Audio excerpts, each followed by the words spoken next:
নমস্কার বন্ধুরা, পিঙ্কির রান্নাঘরে তোমাদের অনেক অনেক ভালোবাসা রইল। তো চলো আজকে একটি নতুন রান্না তোমাদের সাথে শেয়ার করতে চলেছি। তো দেখো এখানে পেঁয়াজ কুচি, রসুন বাটা, আদা বাটা, জিরে বাটা, লঙ্কা, দেখো বন্ধুরা শুকনো লঙ্কাটা নিয়েছি কিন্তু আমি কালারের জন্য, তো এটা কাশ্মীরি শুকনো লঙ্কার গুঁড়ো। আর এদিকে কিন্তু আমি ঝালের জন্য কাঁচা লঙ্কা বাটা নিয়েছি। তারপরে দেখো ছোটো ছোটো এক পিস সাইজের আমি বাটি নিয়েছি তিনটে। তো তিনটে বাটির মধ্যে দেখো ভালো করে তেল মাখিয়ে নিতে হবে, সর্ষের তেল বা সাদা তেল যাই হোক। তারপরে দেখো এখানে গ্যাসের ওভেনে আমি বসিয়ে দিয়েছি একটা ছোট্ট হাঁড়িতে আমি জল দিয়ে দিয়েছি গরম করার জন্য। আর এদিকে দেখো আমি একই সাইজের তিনটা বাটি নিয়েছি তেল মাখিয়ে। তারপর কিন্তু দেখো এক এক করে আমি প্রত্যেকটা ডিম ভেঙে বাটিগুলোতে দিয়ে দেবো। আর এই রান্নাটা কিন্তু একদম নতুন বন্ধুরা, আর খেতে কিন্তু অসম্ভব টেস্ট হয়, খুব সুন্দর, বাচ্চা থেকে বড় সবাই খুব পছন্দ করবে। তোমরা অবশ্যই একবার হলেও বাড়িতে ট্রাই করবে বন্ধুরা।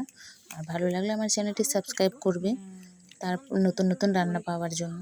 তো দেখো প্রত্যেকটা বাটিতেই কিন্তু আমি ডিম ভেঙে নিয়েছি। আর ডিমটা দেওয়ার আগে কিন্তু অবশ্যই তেল ব্রাশ করে নেবে, ঠিক আছে বন্ধুরা। তো আমি হাত দিয়ে তেল মাখিয়ে নিলাম বাটির গায়ে, আমি সর্ষের তেল দিয়েছি। তারপরে দেখো হালকা করে একটু নুন ছিটে দিয়ে এলাম,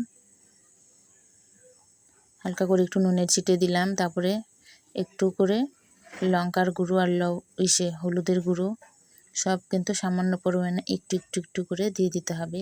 একটু জিরের গুঁড়ো, একটু ধনের গুঁড়ো সব একটু একটু করে দিয়ে দিলাম বন্ধুরা উপর দিয়ে ছিটিয়ে।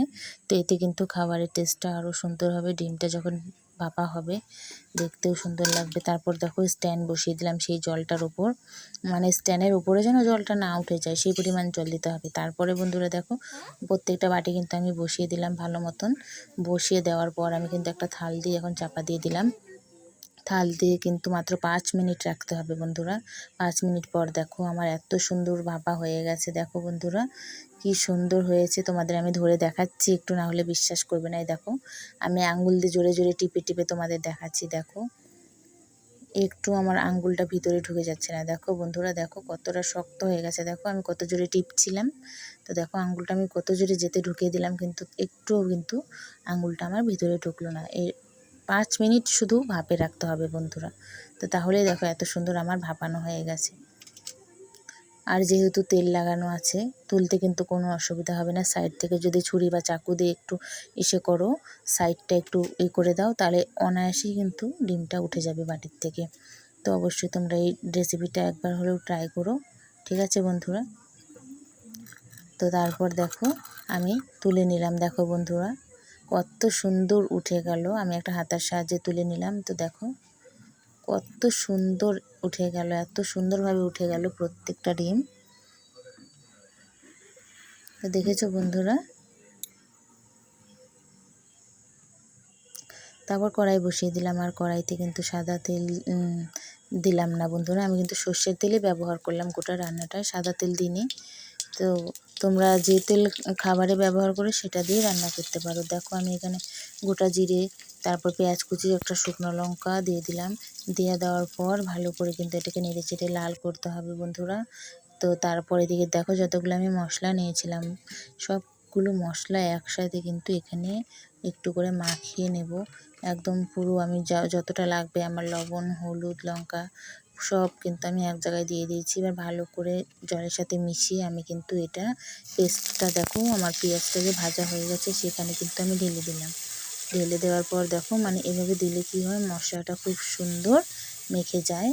আর কড়াইতে মানে ঘুটে ঘুটে মাখাতে হয় না, তো একেবারে আমি মিশিয়ে দিলাম। তারপর দেখো এত সুন্দর ভালো করে কষিয়ে নিতে হবে বন্ধুরা। তো দেখো যখন কড়াইতে মশলাটা লেগে যাবে তখন সামান্য পরিমাণ একটু জল দিয়ে করে নেবে। তারপর দেখো ভালো করে কষিয়ে নেওয়ার পর এখানে কিন্তু আমি ঝোলটা দিয়ে দিলাম।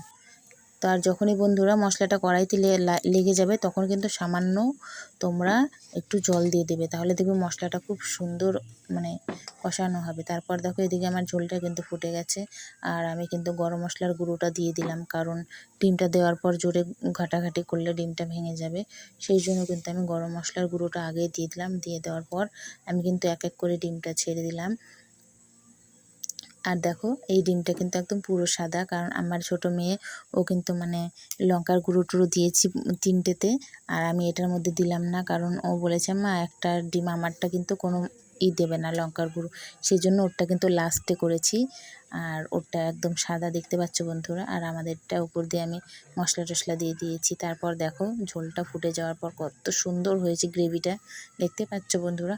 এটা কিন্তু তোমরা রুটির সাথে বা ভাতের সাথে, গরম ভাতের সাথে তো দারুণ টেস্ট লাগবে। অবশ্যই বাড়িতে একবার ট্রাই করো।